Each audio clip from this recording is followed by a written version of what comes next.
एक बार बीरबल ने कहा अकबर से कि देखी हुई बात भी गलत हो सकती है और सुनी हुई बात भी गलत हो सकती है, इसलिए बात को बहुत समझ करके ही बोलना चाहिए। तो उनका देखी हुई बात भी गलत हो सकती है। बोले हाँ सरकार, गलत हो सकती है। बीरबल अपने दिमाग में बहुत प्रवीण थे, उत्तर देने में बहुत प्रवीण थे। अकबर ने वो बात रख ली अपने हृदय में। एक दिन अकबर की जो फूलों की सैया लगाता था, उसने सोचा जीवन हुआ जा रहा है बादशाह की सैया लगाते, 5 मिनट देखे लेट के, और सैया लगाने वाला लेटा तो सुगंधित फूलों में, और जो ही चद्दर ओढ़ी सुगंधित इत्र की, सो गया। नींद आ गई। थोड़ी देर बाद बादशाह की पत्नी आई। उनका सरकार आज तो बिना भोजन पाए ही सो गए, जब उन्होंने भोजन नहीं पाया तो हम क्यों भोजन पाए। वो भी साथ लेट गई चद्दर ओढ़ के।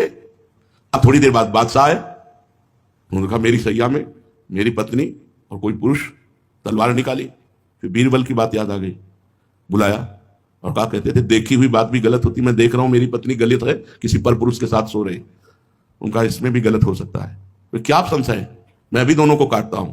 बोले दोषी होने पर काट देना, पर्दे के पीछे आप खड़े हो जाओ। पर्दे के पीछे खड़े किया, और जब चद्दर हटाया तो फूल बिछाने वाला उसको जगाया कि रानी न जग पाए। उसके तो होश खराब हो गए कि मंत्री, बीरबल मंत्री भी थे, इसमें कैसे सो गया। मालिक क्षमा करो, जीवन भर सैया लगाते हो गया, तो सोचा था कि पर सो गए। तुम्हारे साथ कौन सो रहा था। कोई नहीं, हम तो अकेले सो रहे थे। बादशाह पर्दे के पीछे खड़े, बादशाह पता पाए तो काट डालेंगे, भाग यहां से, उसको भगा दे। रानी को उठाया, वो उठी। आज बहुत जल्दी आप सो गई। बोले हाँ बादशाह आकर सो गए थे तो इसलिए हम भी सो गई। तो आपने बादशाह से कोई बात की नहीं, वो सो रहे थे इसलिए हम भी सो रहे थे। तो ठीक है, अब आप जाइए और बादशाह की भोजन की व्यवस्था कीजिए।